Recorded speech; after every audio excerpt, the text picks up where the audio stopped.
que le passage par les affaires a fait bouger des lignes au sein du PJD.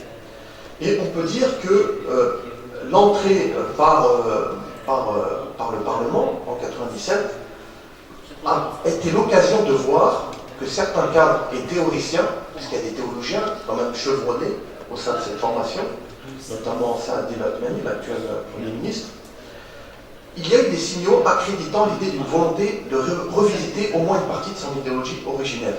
Et là, il y a énormément de publications, notamment Saadil Othmani qui en quelque sorte revisite la distinction entre le politique et le religieux. Et je pense que cela, le fait de dire Tabliz, même si c'est pas facile, une digne aussi ainsi, je pense que ce qui est intéressant, c'est que ça marque malgré tout la circulation d'une certaine philosophie de la laïcité. Alors c'est pas la laïcité à la française, mais ça montre bien que, y compris dans des formations qui mettent en avant l'islam, il y a une place de plus en plus grande à l'idée qu'on puisse à terme distinguer le politique et le religieux. Et cela correspond assez bien à ce que le sociologue français Raymond Goudot appelle une rationalité située.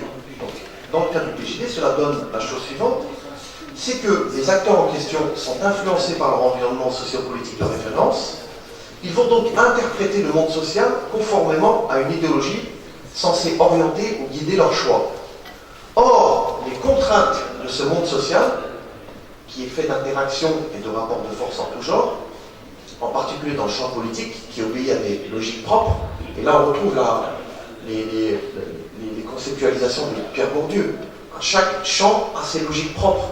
Donc le PJD, en entrant dans le champ politique, forcément, il est happé par des logiques qui le dépassent. Donc il ne peut pas fonder simplement son discours sur des références religieuses. Donc ces logiques spécifiques au champ politique et spécifiques au champ religieux amènent ces acteurs à un certain nombre de révisions. Et je me souviens de ces articles, 6 articles qui ont été écrits par Saadil Othmani, auxquels vous pouvez vous reporter, c'était en 2009, dans le journal El Massal, sur les transformations et les révisions du mouvement qu'il représente. Donc je vous y renvoie. Il évoque à cette occasion les changements du point de vue organisationnel sur le plan des rapports avec le régime politique, sur le plan de la perception de l'action à conduire, etc. et un certain nombre d'autres points. Et l'acceptation du fait qu'il y a un acte d'autocritique.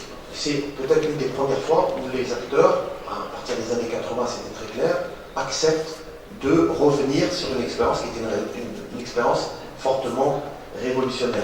Il y a un autre article, et celui-là, ce sera mon élément de conclusion sur cette tension entre la logique d'affirmation identitaire et la logique de compétition électorale.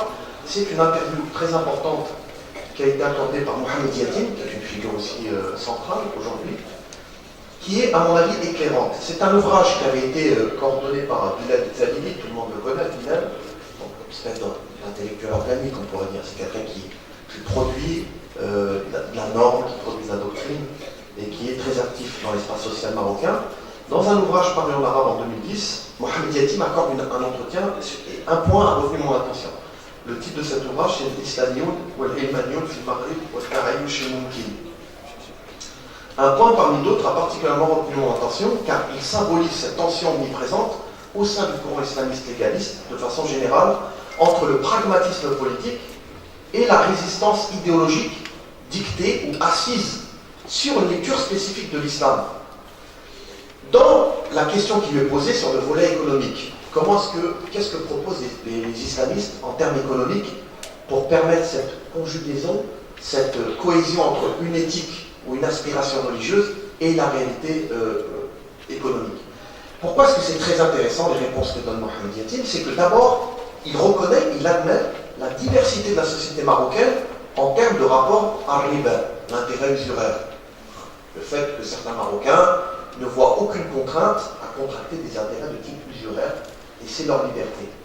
Dans cet entretien, il dit cela, mais il ajoute, ce qui montre bien qu'il y a un effet du pragmatisme politique. Nous ne voulons pas revenir sur cette réalité qui est ancrée au niveau de la politique intérieure marocaine, mais nous voulons proposer une alternative aux Marocains qui sont soucieux de l'intégrité de leur foi et qui souhaitent avoir des produits dits halal, en conformité avec une certaine représentation religieuse. Vous me direz, voilà une évolution intéressante. Mais là où on voit poindre la résistance, c'est que dans le même entretien, au même moment où il dit nous reconnaissons la diversité de la société marocaine, il dit la chose suivante: l'intérêt usuraire fait partie des grands péchés, que ce soit le fait d'un individu ou d'une organisation, nationale ou internationale. Et il rappelle le hadith attribué au prophète de l'islam Mohammed, qui dit que celui qui contracte un intérêt usuraire encourt la colère et la guerre de Dieu et du prophète de l'islam. Donc on voit qu'il y a incontestablement ces évolutions, mais cet attachement à une forme de vision globale de Shimouliya, pour reprendre les catégories d'Hassan Banna, dans la perspective religieuse, ce qui montre aussi un décalage avec d'autres formations qu'on appelle chrétiennes démocrates. Parce que souvent on invoque la comparaison entre les chrétiens démocrates et les islamistes. Je dirais que cette évolution des islamistes du PJD, notamment du point de vue théologique, nous permet de dire que potentiellement il est sur la voie de ce qu'ont connu les chrétiens démocrates, notamment au XIXe siècle, début du XXe siècle, entre justement d'abord la distinction entre le politique et le religieux, puis ensuite une séparation plus claire entre le politique et le religieux, mais nous n'en sommes qu'au début, parce que vous ne trouverez pas de chrétien démocrate qui estimera aujourd'hui, notamment, que la norme religieuse chrétienne doit régner en maître dans la vie privée, la vie publique des individus. Ce n'est pas le cas du PJD. Et je terminerai par cette citation que je ne cesse de répéter à chacune de mes interventions sur la question du christianisme politique ou de l'islam politique. C'est Jacques Maritain, cette grande figure du christianisme démocratique, qui a été, on pourrait dire, l'équivalent des islamistes à un moment donné, puisqu'il était convaincu qu'il fallait renouer avec l'ordre chrétien médiéval.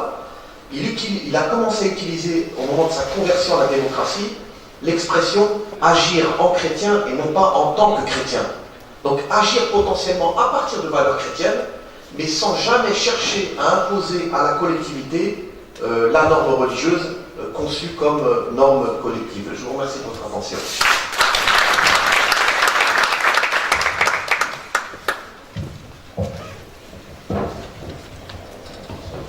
Merci, M. Siniguel, pour cette riche intervention. J'espère que, surtout les étudiants, qui prennent des notes. Ces conférences ne sont pas là pour juste écouter et s'en aller, mais aussi prendre des notes, afin de pouvoir animer le débat par la suite. Je donne tout de suite, immédiatement. Alors bon, je voudrais bien vous remercier, mais vous avez encore une minute. Vous nous avez fait gagner une minute, c'est super. Je donne la parole maintenant à M. Serif Sadi, Rania Al-Tali, surtout avec son passage dans le gouvernement et sa politique vis-à-vis de la femme. C'est dommage que ce projet de la femme, qui vous voulez, le conservatisme de la société fait que quelquefois on ne lit pas certaines choses. On n'arrive pas à les voir.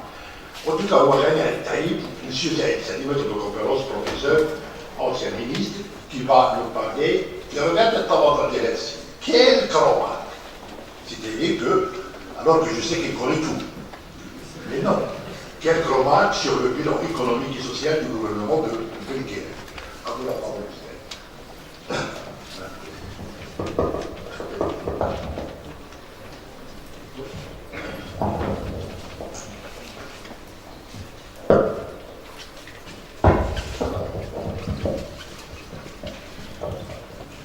Merci, Monsieur le Président. Sabah al-Khair, chers collègues, chers étudiants, chères étudiantes. C'est un plaisir et un honneur d'être parmi vous dans cette belle matinée.